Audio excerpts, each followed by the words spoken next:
PSSI ajukan protes ke FIFA dan AFC buntut wasit Kuwait ditunjuk pimpin laga babak 4 kualifikasi Piala Dunia 2026.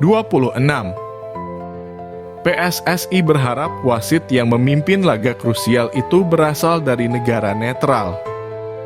Hal itu diungkapkan langsung oleh Ketua Umum PSSI, Erick Thohir, dalam konferensi pers Selasa hari ini. Erick mengungkapkan bahwa penunjukan wasit dari Kuwait berpotensi merugikan timnas Indonesia karena berasal dari kawasan yang sama dengan calon lawan, yakni Arab Saudi dan Irak. Sekjen PSSI Yunus Nusi kemarin sudah mengirimkan surat resmi juga ke FIFA dan saya juga akan mengirimkan surat resmi ke AFC mengenai penunjukan wasit sekarang, kata Erick dalam konferensi pers Selasa hari ini. Yang ternyata wasitnya dari negara regional yang sama dari Kuwait, tambahnya. Erick menyampaikan PSSI saat ini sedang melobi FIFA dan AFC agar menunjuk wasit yang lebih netral dan bukan berasal dari negara Timur Tengah.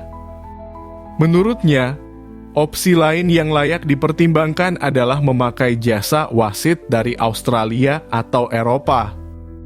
Nah, kami lagi coba melobi ya kalau bisa wasitnya dari tempat yang lebih netral seperti Australia, Jepang, Cina, atau bahkan dari Eropa.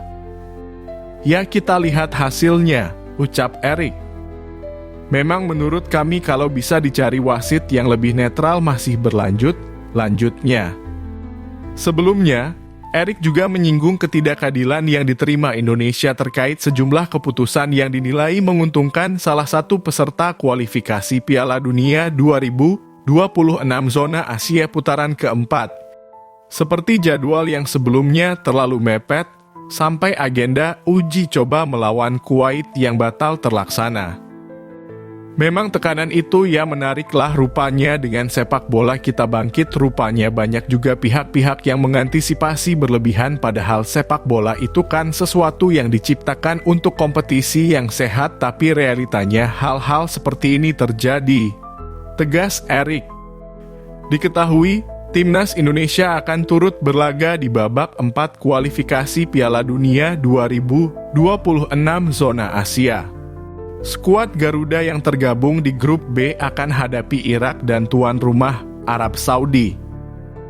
Laga itu akan digelar pada Oktober 2025. Nantinya, hanya juara grup yang akan lolos otomatis ke Piala Dunia 2026. Sementara itu, runner-up grup nantinya akan bertanding dengan runner-up grup lainnya untuk memperebutkan tiket playoff.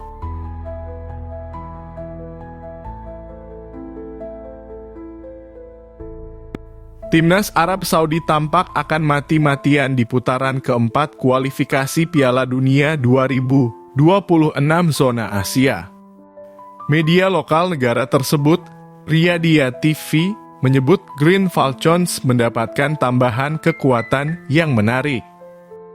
Menurut Riyadhia TV, Timnas Arab Saudi mendapatkan tambahan kekuatan dalam diri Nicolas Jover. Sosok tersebut pernah bekerja sebagai pelatih set piece di klub Inggris, Arsenal. Sumber mengungkapkan kepada media ini bahwa pelatih set piece bola mati klub Inggris Arsenal, Nicolas Jover, hadir di pemusatan latihan tim nasional yang digelar di Republik Ceko dan akan bersama tim nasional kita untuk melawan Indonesia dan Irak, ungkap Riyadhia TV. Kehadiran Nicolas Jover tentu memiliki tujuan khusus.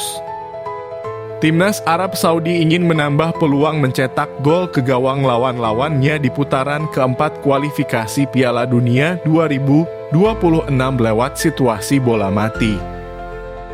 Nicolas Jover bukan sosok sembarangan. Pria asal Prancis itu memang dikenal memiliki spesialisasi dalam hal melatih kemampuan set piece. Arsenal telah menikmati kemampuan spesial Nicolas Jover. The Gunners menjadi salah satu tim yang paling efektif dalam memanfaatkan peluang lewat bola mati dalam beberapa musim terakhir di Premier League. Timnas Arab Saudi memang memiliki permasalahan akut dalam hal mencetak gol. Pada putaran ketiga kualifikasi Piala Dunia 2026, hanya ada 7 gol yang bisa dicetak The Green Falcons dari 8 pertandingan. Berkat tangan dingin Nicolas Jover, Arsenal menjadi tim yang mengerikan dari segi set piece atau situasi bola mati. Musim lalu saja, set piece dalam kurung tendangan bebas, Declan Rice 2 kali meluncur mulus ke gawang Real Madrid sekaligus membantu Arsenal menang 3-0. Sementara musim ini, sudah beberapa kali gol Arsenal tercipta melalui set piece. Gol kemenangan 1-0 Arsenal atas Manchester United yang dicetak Riccardo Calafiori tercipta dari sepak pojok.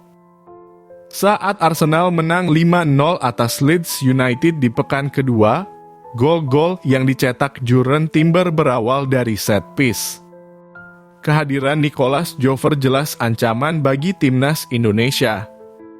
Back-back timnas Indonesia seperti Jay Itzes, Kevin Dix hingga kiper Emil Audero pantang lengah sedikit pun.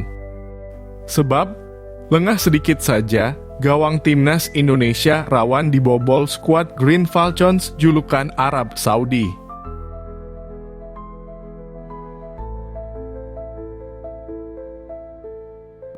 Kabar mengejutkan datang dari klub Eredivisie FC Twente setelah Maes Hilgers berpotensi comeback ke lapangan usai lama dibekukan dari skuad utama. Cedera yang menimpa bek anyar staf Lemkin membuat peluang pemain berdarah Indonesia itu kembali terbuka lebar. Menurut pengamat FC Twente, Leon ten Voorde, situasi mendadak ini bisa menjadi momentum emas bagi Hilgers untuk bangkit dan menunjukkan kualitasnya bersama The Tuckers julukan FC Twente. Sejak menyatakan niatnya untuk hengkang dari klub, Maes Hilgers sempat tersingkir dari rencana pelatih lama Joseph Oosting, bahkan tetap tidak dimainkan oleh pelatih sementara Ivar van Dinteren. Sampai pekan kelima Liga Belanda 2025, Hilgers hanya bisa menyaksikan pertandingan dari tribun. Padahal, usianya yang masih 24 tahun dan statusnya sebagai bek timnas Indonesia membuat dirinya jadi sorotan media tanah air. Namun kini, semuanya bisa berubah. Karena Lemkin absen selama berminggu-minggu karena cedera. Ada kemungkinan besar Hilgers akan bergabung kembali bahkan tanpa menandatangani kontrak. Ujar Leon ten Voorde dikutip dari Twente Fans. Senin 15/9/2025.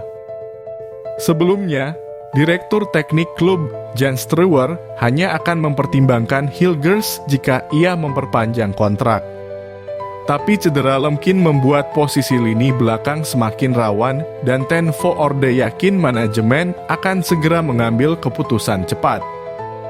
Direktur Teknik dalam kurung FC Twente, Jan Struwer telah mengatakan sepanjang bursa transfer bahwa Hilgers dapat dipertimbangkan kembali jika ia memperpanjang kontraknya, jelas ten Voorde. Semua pihak diuntungkan dengan solusi cepat dan akan segera bertemu untuk membahas situasi baru, tambahnya. Sebagai salah satu pemain keturunan Indonesia yang berkarier di Eropa, Hilgers selalu mendapat dukungan besar dari publik tanah air. Jika ia kembali tampil, ini tak hanya jadi kemenangan untuk dirinya pribadi dan FC Twente, tapi juga kabar baik bagi skuad Garuda.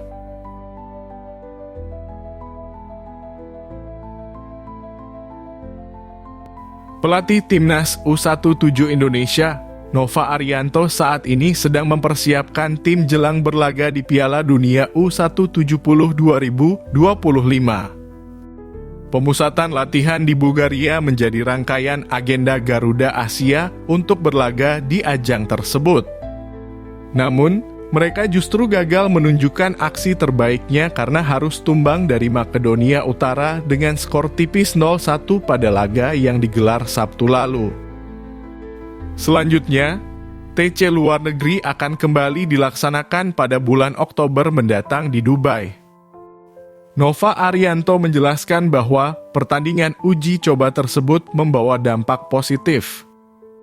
Mereka menjadi tahu sejauh mana persiapan jelang berlaga di Piala Dunia. Kesalahan-kesalahan yang terjadi tentu tidak boleh terulang karena lawan yang dihadapi akan semakin sulit. Secara hasil kami tentu kecewa, tetapi pertandingan ini menjadi pelajaran berharga. Saat fokus pemain sedikit lepas, kami langsung kebobolan. Hal-hal seperti ini tidak boleh terjadi di Piala Dunia nanti, kata Nova Arianto dilansir dari laman Kita Garuda. Mantan asisten pelatih Timnas Indonesia ini melanjutkan bahwa dalam beberapa momen pemain kehilangan fokus. Ini yang menjadi celah dan bisa dimanfaatkan menjadi gol oleh Makedonia. Menurutnya, waktu yang ada akan digunakan untuk evaluasi agar semua pemain siap untuk ajang mendatang.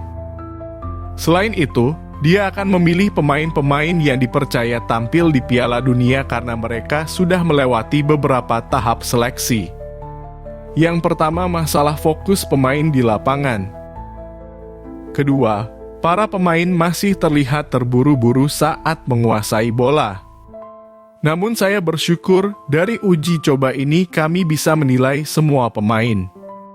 Mulai menentukan skuad inti untuk World Cup nanti, katanya.